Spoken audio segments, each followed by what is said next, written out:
এখন বাজে 11টা, রান্না টান্না সব কমপ্লিট হয়ে গেছে। আর এখানে দেখতে পাচ্ছ আমি ব্যাগ নিয়ে বসে পড়েছি প্যাক করতে, মানে সব রকম নিয়ে তো যেতে হবে।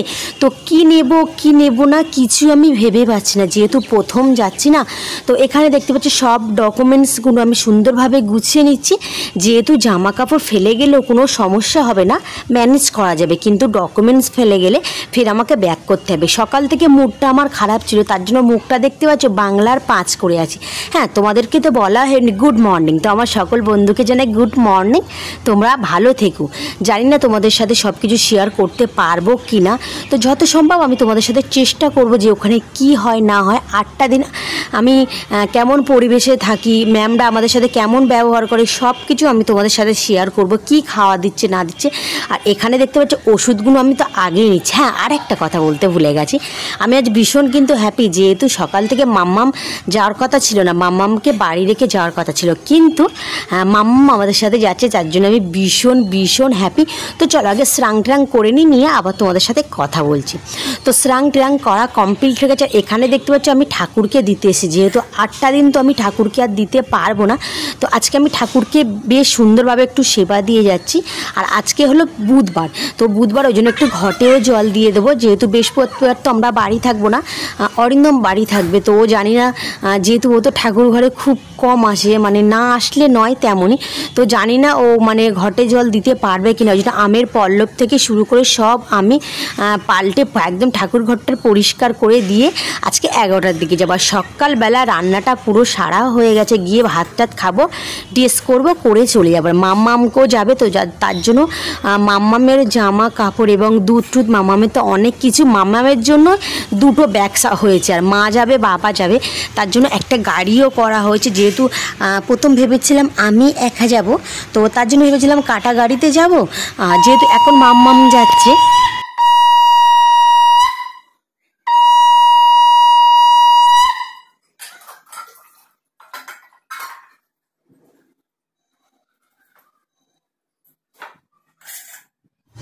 ঠাকুরের সেবা দেওয়া হয়ে গেছে, আর ভাবলাম এখানে মাম্মামের জামা কাপড়গুলো কিছু ওপরেই মেলে দেওয়া যাক, ঠিক মানে ছাদে দিলাম না, যেহেতু অরিন্দ ও তুলবে কি না তুলবে ওর তো মানে মনে থাকে না কিছু, তার জন্য আমি এখানেই মেলে দিচ্ছি, এখান থেকে এসে তুলতে পারে। আমি দেখতে পাচ্ছি ভাত টাত খেয়ে এই যে একটা যে কুর্তিগুলো আগের দিন কিনে নিয়ে এসেছি তোমাদের সাথে শেয়ার করলাম, তো তার মধ্যে আমি এই কুর্তিটা পরে নিয়েছি। আর আজকে গাইস এত গরম তোমাদেরকে কি বলবো না, আজকে প্রচুর গরম।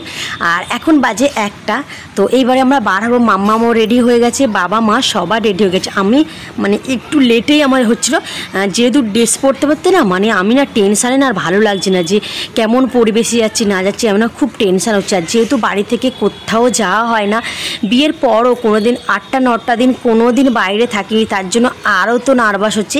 স্বামী ফেলে যাচ্ছি, মেনে কথা অরিন্দমকে ছেড়েও কোনো দিন আমি যাইনি, তো সত্যি খারাপ লাগছে যে অরিন্দম বাড়ি থাকবে, তাকে ছেড়ে যাচ্ছি। মানে অন্যরকম একটা, মানে কি বলবো তোমাদের বলে বোঝাতে পারবো না যে ও মানুষটা একা থাকবে। তো আর একটা দিকে আমি ভীষণ হ্যাপি, যেহেতু আমার সাথে আমার মাম্মাম যাচ্ছে, এর জন্য আমি কিন্তু আর একটা ভীষণ হ্যাপি। আর একটাই খারাপ লাগছে যে অরিন্দম কী খাবে, একা রান্না করে খাবে, ওর জন্য আরও বেশি টেনশান হচ্ছে। তো চলো গাড়িতে উঠে কথা বলা যাক, যেহেতু বাইরে এত রোদ গাইস, তোমাদের সাথে কি বলবো। তো এখানে দেখতে পাচ্ছ আমরা গাড়ি উঠে গেছি, আর আমার পাশে একটা দিদি ভাই আছে দেখতে পাচ্ছ, সো ও আমাদের সাথে যাবে। তো আমরা তো এইটা হলো আগের ব্যাচে, তো আগের ব্যাচে ওরও বেবি এসেছিলো পেটে, আমারও বেবি ছিল, তো তার জন্য ও আমার ট্রেনিংয়ে যেতে পারিনি, আমিও যেতে পারিনি।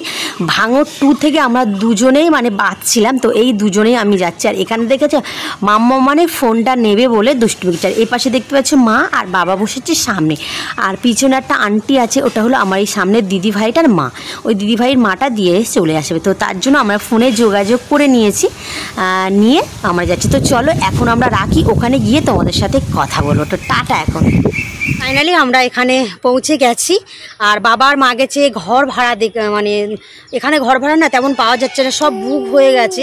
তো তার জন্য আর একটু এই সেন্টার থেকে একটু যদি পাশে হয় তো ভালো হয়, তার জন্য বাবার মা গেছে ঘর দেখার জন্য। আর আমি এই যে মাম্মামকে নিয়ে ঘুরে বেড়াচ্ছি। আর এখন বাজে 4টে বাজতে যাই, 10 মিনিট বাকি।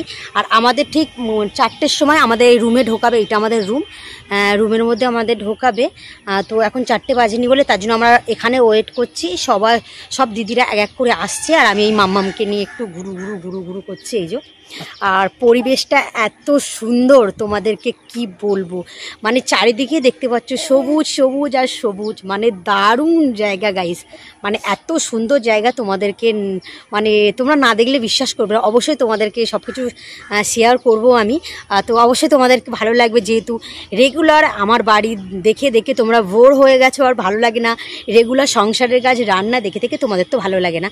তো আজ থেকে নতুন কিছু তোমরা দেখবে, নতুন কিছু তোমাদের সাথে শেয়ার করব। তো জানি না রুমে গিয়ে তোমাদের সাথে শেয়ার করতে পারবো কিনা, তবু চেষ্টা করব। তো চলো এখন আমি রাখি সবাই। তো গাইস এখন রাখছি, সব ম্যামরা চলে আসছে এখানে। তো ফোন এখানে অ্যালাউ আছে কি না আমি সঠিক জানি না, এখনও তো রুমে ঢোকায়নি। তো রুমের বাইরে আমি কথা বলছি, রুমে গেলে জানি না। তো চলো পরে কথা বলবো তোমাদের সাথে, বাই।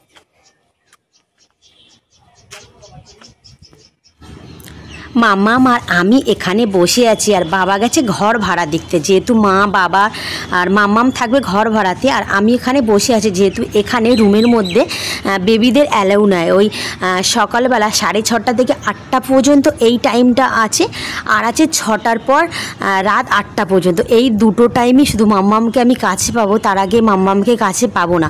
আর এক এক করে সব দিদিরা আসছে, সব সই করে রুমের মধ্যে ঢোকানো হবে।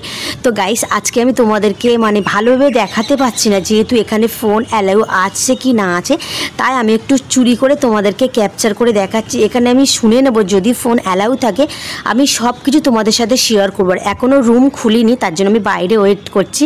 আর আজকে এইটুকু তোমাদের সাথে শেয়ার করলাম, তোমরা দেখতে থাকো আমি কি করি না করি, এখানকার পরিবেশটা সব কিছু শেয়ার।